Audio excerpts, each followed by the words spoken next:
Nakatala na nga magpadala sang bulig ang Iloilo Provincial Government sa Cebu matapos gintay og sang 6.9 magnitude nga linog sang Setyembre 30. Sa interview sang Bomboradyo kay Iloilo Provincial Governor Arthur Defensor Jr., iya ginpahayag nga target sini nga mapadala ang bulig pinansyal sa sini nga semana.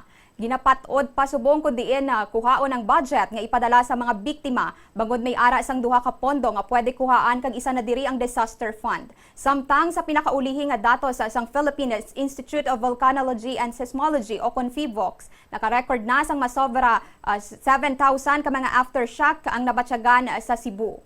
And we'll see kung pwede na to siyang pump. That is why we're not ready to send it yet because may duwa kita pundo nga pwede kuhaan. Within the day, we are deciding kung ginanasan natin siya.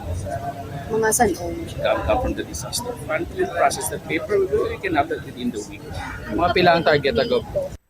Nabatian ang pahayag ni Governor Arthur Defensor Jr.